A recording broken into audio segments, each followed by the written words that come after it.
नमस्कार, मैं अरुण कुमार पांडे। आप देख रहे हैं अरुण पांडे की बात। अभी बिहार में चुनाव होना है अक्टूबर नवंबर में, तो उसके पहले अब राजनीतिक सरगर्मी तेज हो गई है। सारी पार्टियां एक्टिव है किसी न किसी रूप में। चुनावी बिसात बिछ रहे हैं। अब नए नए जातीय समीकरण बनाने की भरसक कोशिश हो रही है। अब इन्हीं सारी कोशिशों के बीच कांग्रेस के पूर्व अध्यक्ष और लोकसभा में विपक्ष के नेता राहुल गांधी 4 महीने के अंदर अभी तीसरी बार आज बिहार दौरे पर आए। पर वो बेगूसराय गए। बेगूसराय में कन्हैया कुमार की जो राज्यव्यापी पदयात्रा चल रही है, नौकरी दो पलायन रोको, उसी सिलसिले की पदयात्रा में पहले बेगूसराय गए। वहाँ कोई 24-25 मिनट पदयात्रा में शामिल हुए। 1.5 किलोमीटर की पदयात्रा भी की और वहाँ से अब चले आए। कोई संबोधन नहीं किया। पटना में एक बड़ा कार्यक्रम पहले से तय था। कहते हैं ये कांग्रेस की ओर से नहीं, एनजीओ की ओर से ये आयोजित कार्यक्रम था। संविधान बचाने का ये सम्मेलन था और इसमें राहुल गांधी ने अपने संबोधन में फिर एक नई सोशल इंजीनियरिंग की बात की। अब तक जो कांग्रेस की रीति नीति, जो सामाजिक समीकरण पर ये कांग्रेस कोई शताब्दी से अधिक पुरानी पार्टी है जो चलती बनती रही है, तो राहुल एक नया सामाजिक समीकरण, नई सोशल इंजीनियरिंग करने में जुट गए हैं और इसी से अब वो कांग्रेस को संभालना चाहते हैं।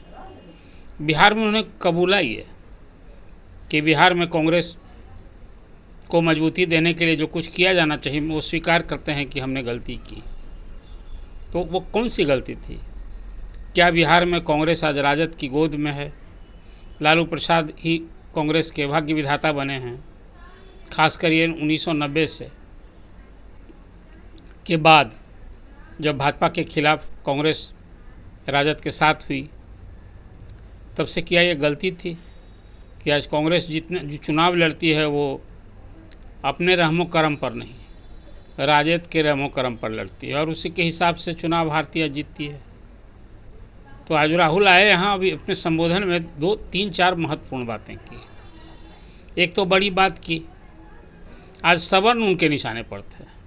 ऊंची जातियाँ, पूरे देश में 31% एक आकलन है कि सवर्णों की आबादी है।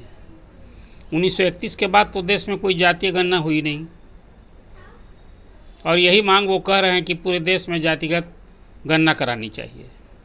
ये वो कड़ा कर दम लेंगे। इसको लेकर प्रधानमंत्री नरेंद्र मोदी पर और नरेंद्र मोदी की सरकार पर जमकर हमला बोला करते हैं और वो कहते हैं कि जब वो पावर में आएंगे तो जातीय सर्वे करा कर ही बाज आएंगे। ये मांग तो पिछले 2 दशक से देश में हो रही है। मनमोहन सिंह के सरकार में कहीं न कहीं एक जातीय सर्वे का काम हुआ भी था, लेकिन इतना फॉल्टी था कि प्रकाशित नहीं हुआ। अभी मांग बहुत जोर पकड़ी है और मुझे लगता है कि शायद अभी जातिगत गणना की मांग जो है देशव्यापी कराने की, एक अभी सियासी मुद्दा बन गया है। और देर सवेर जब नए लोकसभा और विधानसभाओं का परिसीमन होना है, महिलाओं की जो 33% का रिजर्वेशन लोकसभा में और विधानसभा में हुआ है, तो अब तो देश में जनगणना भी इस साल शुरू फिर हो रही है, तो देश में जनगणना भी होगी और मुझे लगता है कि जातीय गणना भी होकर ही रहेगी।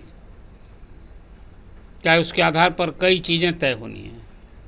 तो एक तो बात जो मैंने आपसे कहा कि महत्वपूर्ण बात की, राहुल गांधी ने कहा कि भाई देखिए, आप जनता को संबोधित करते हुए एक संदेश दिया और कहा कि यदि आप सवर्ण नहीं हैं, आप पिछड़े हैं, अति पिछड़े हैं, दलित हैं, अनुसूचित जाति जनजाति हैं, तो आप तो 2M दर्जे के नागरिक हैं। आपको वो जगह नहीं मिलती है, न लोन बैंक से मिलता है, न सरकारी नौकरियों में प्रतिनिधित्व होता है। राहुल क्या संदेश दे रहे हैं कि कहीं सवर्णों के प्रति नफरत का भाव पैदा कर रहे हैं, दलित पिछड़ों की राजनीति कर रहे हैं। आखिर इस तरह की जो बात उन्होंने की कि सवर्ण यदि आप हैं तो सवर्ण नहीं है तो आप 2M दर्जे के नागरिक हैं, आप दूसरे दर्जे के नागरिक हैं, ये व्यवस्था बना कर रखी गई है, ये हमला बोल रहे हैं। तो अब तक कांग्रेस ने तो बहुत लंबे काल तक हुकूमत किया है, तो पूरे कांग्रेस की रीति नीति की भी तो आलोचना इस भरसक इसको कहा जाएगा।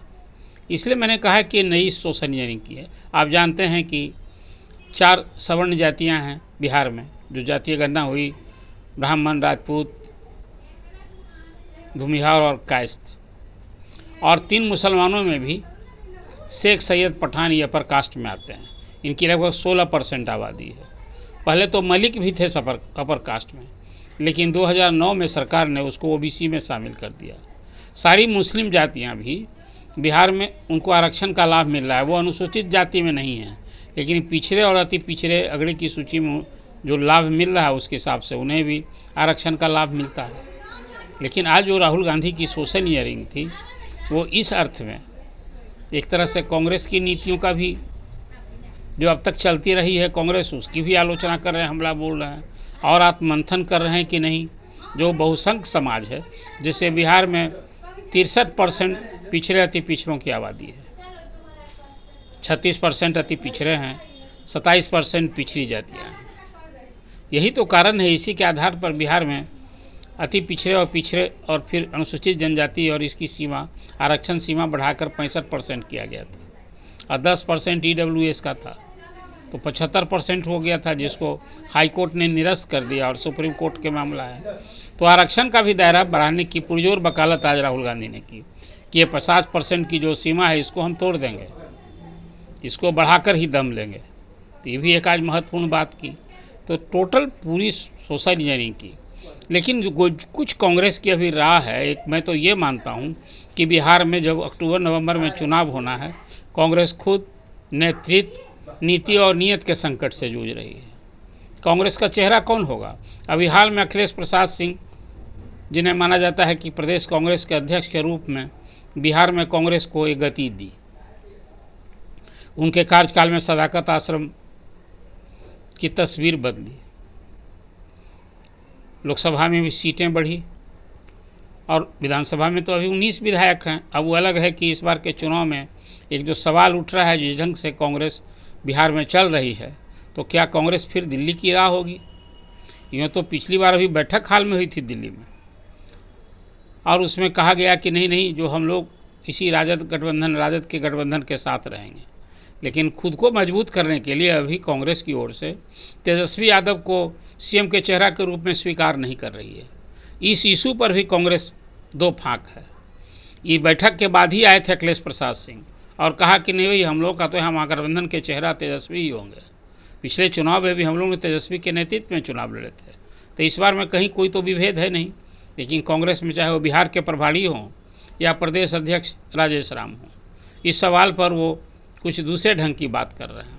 अब ये जो मैंने आपसे कहा कि नेतृत्व, नीति और नियत, यही संकट है। अब कांग्रेस की बिहार में नीति होगी, आप यदि तेजस्वी को चेहरा मान करके मुख्यमंत्री का चेहरा के रूप के मांग कांग्रेस नहीं लड़ेगी, तो फिर कांग्रेस का क्या भविष्य होगा? राजद का जो वोट बैंक है 14.5% यादव, 18% मुस्लिम, इसके समर्थन की कैसे उम्मीद करेगी? तो खुद का नुकसान होगा। फिर कांग्रेस 70 सीट लड़ी थी और राजद महागठबंधन नेतृत्व की ये समझ है कि भाई इसको इस बार 40-45 सीट पर सिमटाना चाहिए और उसी की जगह इस बार मुकेश सहनी को हम जगह देंगे। मुकेश सहनी इधर अलग है कि डिप्टी सीएम का चेहरा के रूप में तेजस्वी सीएम का चेहरा बने और मुकेश सहनी डिप्टी सीएम का चेहरा बने, तो सीट भी उनको उस हिसाब से मिले। ये उनकी अलग दावेदारी हो रही है। तो कुल मिला जुला कर आज राहुल जो आए, और एक और अजब बड़ा दुर्भाग्यपूर्ण दृश्य देखने को मिला क्या सदाकत आश्रम में अखिलेश समर्थक में और उनके विरोधियों में वहाँ मारपीट हो गई, धक्का मुक्की हुई और रवि रंजन नाम के व्यक्ति जो अखिलेश प्रसाद सिंह के समर्थक माने जाते हैं, उनकी पिटाई भी हुई। लोगों ने देखा, आपने सोशल मीडिया पर उनकी तस्वीर भी चल रही है। दूसरी ओर सदाकत आश्रम में जो आज बैठक हुई, उसमें जो पार्टी के वरिष्ठ नेता सभी हैं वो एक तरह से अपमानित महसूस कर रहे थे। वो हुआ यूँ कि आज मंचा सिंह, राहुल गांधी तो थे ही, बिहार के प्रभारी थे ही, प्रदेश अध्यक्ष थे और विधानमंडल और विधान दोनों हाउस के लीडर थे मंचा सिंह। तो संबोधन में विधान परिषद में नेता हैं मदन मोहन झा, उनको तो अवसर ही नहीं मिला। बाकी लोगों ने संबोधित किया, लेकिन और सारे नेता तारिक अनवर से लेकर जितने कांग्रेस के वरिष्ठ नेता हैं सब मन से नीचे बैठाए गए थे। और अखिलेश प्रसाद सिंह जो पार्टी के पूर्व प्रदेश अध्यक्ष हैं, वो तो और ज़्यादा पीछे बैठे दिखे। तो इसको लेकर आज बड़ा कानाफूसी हो रही थी सदाकत आश्रम कि क्या हो रहा है। आखिर जब नेतृत्व जो नेता है उसको ही पार्टी में इस तरह से ट्रीटमेंट होगा, तो फिर कौन संभालेगा। अभी उसी तरह से जो जिला अध्यक्षों की सूची जारी हुई है उसमें तो लोग मान रहे थे कि अखिलेश प्रसाद सिंह या तारिक अनवर ने अपने कुछ समर्थकों को बना लिया है, लेकिन मिथिलांचल में जो जिला अध्यक्षों का चयन और मनोनयन हुआ है उसमें लोगों की शिकायत थी कि जिसको जहां मिलना चाहिए था सोशल इंजीनियरिंग की गई है।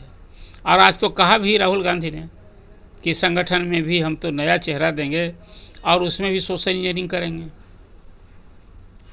अब पिछड़े अति पिछड़े दलितों का हम प्रतिनिधित्व बढ़ाएंगे। तो कुल मिला जुलाकर कांग्रेस की आगे क्या भविष्य की नीति होगी, क्या उसकी राह होगी, कौन उसका नेता होगा, कि फिर अंततः तेजस्वी को ही स्वीकार करना पड़ेगा। ये कुछ सारी बातें अभी चल रही हैं। और राहुल गांधी के इस पटना दौरे से और ख़ास करके जो कन्हैया की पदयात्रा में शामिल हुए, तो कुल संदेश मिलाकर यही है कि कांग्रेस अब सवर्णों की परवाह नहीं कर रही है। वो तो मान रही है कि सवर्ण के रहते पिछड़े और दलित जातियाँ ये सब दोयम दर्जे का ट्रीटमेंट उनके साथ हो रहा है। तो ये क्या संदेश देना चाहते हैं। पहले तो कांग्रेस अब तक राज की है सवर्ण, वोट, अल्पसंख्यक और दलित, ये उसका मुख्य जनाधार माना जाता था। लेकिन अब इसकी दशा दिशा अब फिर जो अब कांग्रेस राह चल रही है तो लालू और तेजस्वी के लिए ही कठिन होगा। अब पिछड़ों की राजनीति कांग्रेस करेगी। जातिगत सर्वेक्षण की पुरजोर वकालत अब राहुल कर रहे हैं। तो वो क्या अपने सहयोगियों से वो मुद्दा छीनना चाहते हैं? बिहार में तेजस्वी यादव लालू यादव से या यूपी में अखिलेश यादव से? एक ही भी बड़ा सवाल है। फिर वो समाज किस पर भरोसा करेगा? कांग्रेस तो जब तक सत्ता में रही कभी पिछड़ों का आरक्षण इस सब चीज़ का तो वो आरक्षण का दायरा बढ़ाने, जातिगत इस सब का तो खिलाफत करती रही थी, कहाँ सपोर्ट करती थी। लेकिन अब राहुल गांधी का यह बदला रुख, रवैया और उनका ये इस तरह का बयान, इस पर एक सवाल उठता है। और वो सवाल है कि क्या कांग्रेस की ये नई सोशल इंजीनियरिंग उसे काम आने वाली है? क्या कांग्रेस को इससे दिन बहुरेंगे? लोग का तो मानना ये है कि भाई कांग्रेस का एक बड़ा तबका चाहता है कांग्रेस अपने पैरों पर खड़े हो। इस चुनाव में उसको आशातीत सफलता नहीं मिलेगी, लेकिन जब सभी सीटों के लिए अकेले लड़ने लगेगी तो देर सवेर तब मजबूत होगी।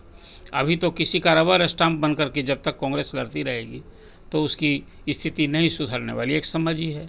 दूसरी समझ है कि यदि गठबंधन से के साथ नहीं रहेगी तो कांग्रेस का जो कुछ भी है वो भी खोना पड़ेगा, उसकी ज़मीन खोनी पड़ेगी। और अपनी ज़मीन है कहाँ, ये भी एक सवाल है। तो ये सारे सवाल आपके सामने मैं उछाल रहा हूँ। आप इन सवालों के साथ आपकी क्या राय है, क्या सुझाव है, क्या टिप्पणी है, आप क्या सोचते हैं? बिहार में महागठबंधन की दिशा और दशा जो कांग्रेस जिस ओर लेकर चल रही है वो उचित है? तेजस्वी के नेतृत्व के सवाल पर जो कांग्रेस का भी रवैया है, या उस पार्टी में दो टूक हो गई है, पार्टी नेताओं में दो खेमा हो गया है। खासकर जो सिटिंग विधायक का सांसद हैं तो खुलेआम चाहते हैं कि नहीं राजद के साथ रहने में हमारी भलाई है, लेकिन ऐसे लोग भी हैं जो चाहते हैं कि नहीं कांग्रेस की राह दिल्ली की तरह अकेले लड़ना चाहिए। हम यहाँ याचक बने हुए हैं, जो लालू चाहते हैं वही देते हैं। अब तो लालू पिछले चुनाव में जितना दिए थे उतना भी देने के मूड में नहीं है। तो इस हाल में आखिर कांग्रेस कितनी कम सीटों पर लड़ेगी कि अकेले लड़ना चाहिए? ये सारे सवाल कांग्रेसियों के हैं, जो कांग्रेस के बीच, कांग्रेस के लोगों के बीच कौंध रहा है। वो सवाल मैं आपके लिए भी उछालता हूँ। फिर गठबंधन का भविष्य, इधर इस चुनाव में तो एक अल्पसंख्यक का भी सवाल है। अब तो एक सवाल और आ गया है अभी वक्फ कानून को लेकर। लालू प्रसाद ने तो पिछली बार कहा था कि कठोर कानून बनना चाहिए। पटना में डाक बंगला के पास 17 बीघा ज़मीन है वक्फ की, लोगों ने उसको नौने पौने कैसे कब कौन मालिक बन गया। लेकिन अब बदला स्वरूप है तो वक्फ की सियासत हो रही है। बिहार में कोई 29,000 बीघा ज़मीन है, 9,000 एकड़ ज़मीन है वक्फ की, उसमें 25% अतिक्रमण में है। तो यहाँ भी आप देखेंगे कि वक्फ की संपत्ति को लेकर के अब तो जो एनडीए की ओर से कहा जा रहा है कि तो गरीब मुसलमानों की हक मारी हुई मिली ही नहीं, कभी उसका लाभ नहीं मिला। चंद लोग जो मठाधीश बने हुए हैं वक्फ की ज़मीन पर, वही लोग इसका लाभ उठाते हैं। तो क्या इस सवाल पर अभी विधानसभा के चुनाव के 6 महीने हैं, कांग्रेस में लोग बटेंगे? अभी जो चुनाव में बीजेपी के खिलाफ मुसलमानों का ऑलमोस्ट एकजुट वोट जाता है, तो अब इस सवाल पर, वक्फ के सवाल पर क्या मुसलमान बटेंगे? उसमें भी जैसे हिंदुओं में जाति के आधार पर बटे होते हैं, और बीजेपी वहाँ हिंदुओं को एकजुट करने का प्रयास में रहती है, और मुसलमान से तो उम्मीद ही नहीं रखती है, मुसलमान तो खिलाफ जाते हैं। लेकिन जो कुछ कांग्रेस वक्फ के सवाल पर, क्या कांग्रेस, ये बीजेपी का ये मूव है कि मुसलमान बटे? तो कुल मिला जुला के ये सारे सवाल हैं, ये आपसे जवाब की अपेक्षा है। आप क्या सोचते हैं? ये चर्चा आपको कैसी लगी? आप अपनी टिप्पणी करें। धन्यवाद। अगर आपको ये खबर अच्छी लगी तो चैनल को सब्सक्राइब करना नहीं भूलें और बेल आइकन जरूर दबाएं।